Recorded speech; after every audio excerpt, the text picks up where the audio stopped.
A esta hora quiero saludar, me adelanté en mi conversación semanal con él, pero creo que la circunstancia lo amerita por el tema. Antonio de la Cruz, presidente de Interamerican Trends, es analista político, pero es experto en materia petrolera. Antonio, bienvenido, buena tarde. Muy buenas tardes, Idania. Siempre es un placer estar contigo. Igual para nosotros. Antonio, ¿cómo entendemos? A ver, porque claro, el presidente Trump coloca en su red social lo que dice del bloqueo de los barcos petroleros y habla de su tierra, de petróleo, etcétera, y por supuesto esto encendió toda la retórica. Primero, ¿cómo entendemos el planteamiento del presidente Trump? Presidente Trump, con el bloqueo no busca una guerra. Busca cerrar el tablero dejando a Maduro sin movimientos útiles, porque no es una escalada improvisada, es el cierre de opciones. Por eso Trump no bloqueó el petróleo a Venezuela, lo encerró en movimiento. Si fuese embargado, cuando se embarga, tú castigas papeles, agarras activos. Un bloqueo busca, en este caso, castigar barcos, y los barcos no mienten. El petróleo venezolano ya no es mercancía, es riesgo flotante. Cada petrolero que zarpa es una apuesta, cada apuesta puede terminar incautada. Maduro enfrenta el peor de las trampas, moverse empeora su posición. Vender más crudo ya no alivia, acelera la pérdida porque tiene que entregar descuentos, porque puede ser captado. Y es la flota fantasma, una flota que está sancionada en su gran mayoría por la FAC. Evadir sanciones era un negocio para estas compañías y el cartel de los soles. Evadir un bloqueo es exposición total.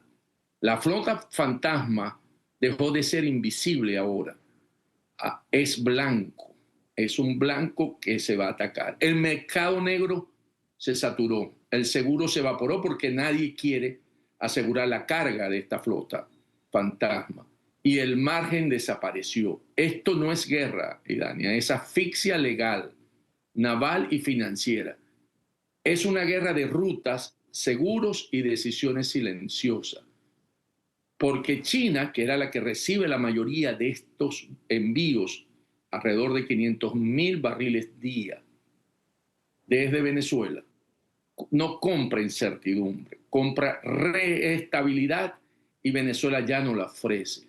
¿Okay? El bloqueo no tumba al régimen hoy, pero le quita el tiempo. Y sin tiempo no hay dictadura que sobreviva. Por supuesto, esto no es el final, es el punto de no retorno. Y ahí es la estrategia de la coerción económica ante el narcorrégimen. Ya tiene bloqueado todo lo que significa los envíos de droga hacia Estados Unidos por parte del Caribe. No tiene ingresos por esos envíos en su gran mayoría, que están alrededor de unos 4.000, 5.000 millones de dólares anuales.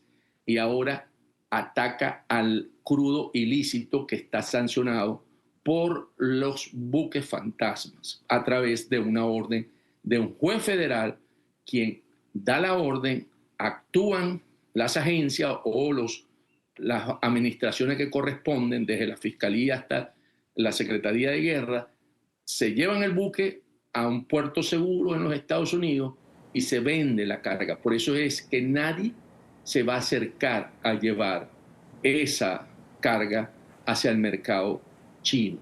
Y en términos, cuando él hace referencia a que le pertenecen las tierras y el producto, como lo señalaste muy bien, son las expropiaciones que se hizo en la época de Chávez, donde los contratos... Que se hicieron, es decir, se hicieron expropiaciones en la época de Chávez.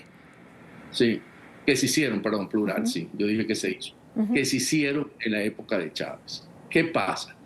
Estas empresas llegaron a Venezuela con la apertura petrolera, donde había un marco jurídico que tenían para poder actuar y hacer las inversiones necesarias para poder producir el crudo, sobre todo en la faja petrolífera del Orinoco, que es donde está el potencial petrolero de Venezuela. Y ahí todas las que llegaron, Total, la francesa, ConocoPhillips, la americana, Exxon, la americana, Chevron, que estaba también actuando, hicieron inversiones para mejorar ese crudo extrapesado que no es comercial, ¿verdad? Y hicieron lo que se llaman unas refinerías, Ameriben, su nombre en el pasado, que convertía ese crudo en un crudo sintético, un crudo que se pudo colocar en el mercado. Y esas inversiones tienen un ciclo donde cada una de estas empresas hizo el análisis. Y por lo tanto, cuando Chávez, en el momento en que el precio del petróleo estaba recordemos que en la época de Chávez, 2008, 2009, alcanzó los 100, 120 dólares el barril. Él lo recibió en 10 dólares el barril cuando estas empresas estaban en Venezuela. Tomó la decisión, o sea, cuando viene, ¿verdad?, la bonanza, vamos a ponerlo así, de los ingresos por esta producción de petróleo, decide cambiar las reglas de juego y dice, PDVSA tiene la mayoría en las asociaciones petroleras, donde estaban en ese momento. Entonces, porque antes la relación era, la mayoría la tenía la empresa extranjera, y la minoría PDVSA, porque no tenía capital para desarrollar esas reservas en la faja petrolífera del Orinoco. Entonces, ¿qué ocurre? ¿Verdad? Que en los términos que habla Trump, él habla que esa producción que tenía que haber sacado Exxon y ConocoPhillips, ¿verdad?, por haber sido expropiada, le pertenece a estas empresas del sector privado. Y a eso se refiere. Y por supuesto, cuando habla de tierra, es porque el crudo extrapesado es arenoso, son tierras bituminosas. Y entonces habla de las tierras. Entonces, por supuesto, en un término no bien colocado en su Truth Social, en sus redes, se interpreta que es apoderarse del territorio. Bueno, no, en absoluto. Está señalando que son producción petrolera que pertenece a estas empresas y que fue tomada, ¿verdad?, por el régimen de Chávez, y por supuesto está declarando en este momento que es una producción que pertenece a los Estados Unidos. Porque fueron a tribunales y todavía no han cerrado, o sea, las compensaciones. Ahora, indiscutiblemente, es decir, a toda acción se le está buscando un marco legal. E indiscutiblemente, el presidente Trump ha querido y sigue queriendo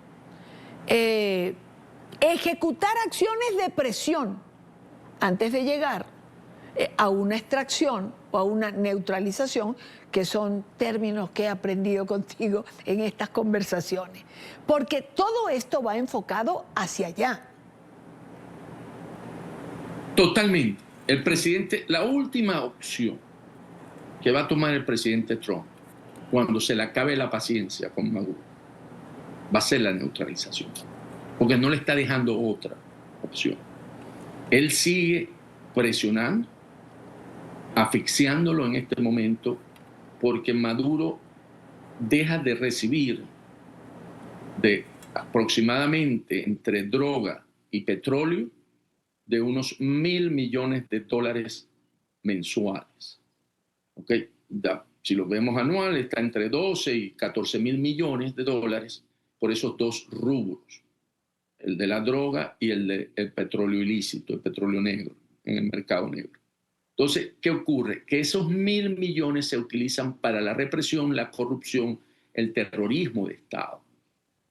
Eso va a generar que internamente los grupos, la coalición que sostiene Maduro, que hoy básicamente está entre una parte de la cúpula militar y una parte del sector privado asociado en fe de cámara, que sigue pensando que mejor es cohabitar con Maduro, ¿verdad?, y que tiene un sentido de que puede, pero en el caso de la empresa privada tiene más riesgo de seguirse asociando para sostener a Maduro. En el caso de la cúpula militar, empieza a resquebrajarse porque empieza a haber discusiones si se siguen, porque el costo de mantener a Maduro en Miraflores es mucho más alto que el costo de su salida, que es lo que hoy se persigue con esto antes de llegar a la fase 2, que es al ataque a activos del Cartel de los Soles en territorio venezolano, que sería la fase que continuará si sigue incrementándose esta presión. Claro. Lamentablemente esta medida afecta al pueblo venezolano, porque igual son menos recursos que ingresan, ¿no? Y eso forma parte de la narrativa del régimen en su defensa, etcétera, etcétera, ¿no? Es algo que no se puede evitar, pero ¿qué otra cosa se puede hacer? Es que cuando yo escucho las críticas, Antonio, siempre, ¿qué otra cosa se puede hacer? ¿Qué más le piden al pueblo venezolano que haga que no haya hecho hasta ahora? El pueblo venezolano está pidiendo bombardeen y saquen a Maduro de Miraflores. Eso es lo que quiere el pueblo venezolano. Lo ha manifestado a través de encuestas. El 80% coincide en que esta penuria se acaba con la salida de Maduro. Porque a pesar de que hoy está siendo afectado en los ingresos a el Cartel de los Soles, esos son recursos que no llegan a la población, porque eso es lo que se traduce en estos 1.000 millones que hemos hablado, en control social, en unas bolsas CLAPS que llegan apenas, pero tiene el componente de la represión.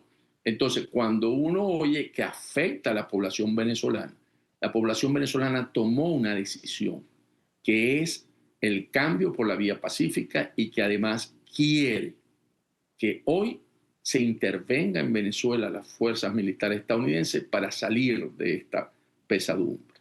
El uso por parte del régimen de que va a sufrir es totalmente falso en términos de gravedad, porque más grave de lo que ya está no va a estar.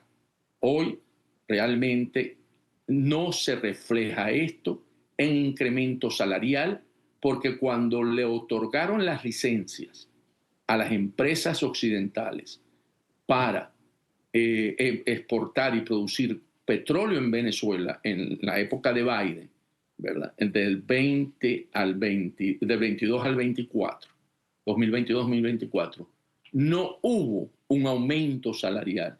No se tradujo eso en una mejora de la calidad de vida en términos de servicios públicos, en servicios de hospitales. Entonces, esto es parte de la narrativa que usan para poder decir que el venezolano va a sufrir más. No. En este momento, el venezolano lo que quiere es salir de esta pesadumbre. Absolutamente de acuerdo. Además, creo que eso es, como bien señalas, lo que ha quedado evidenciado en encuestas, más allá de las conversaciones y los datos que tú y yo manejamos siempre. Antonio, un gusto tenerte en el programa. Bueno, en este programa, después de ese largo periplo que me tocó hacer. Gracias por acompañarme. Tenemos que compartir, por cierto. Seguro que sí, te prometo que lo hacemos. Buena tarde para ti. Igual, Antonio.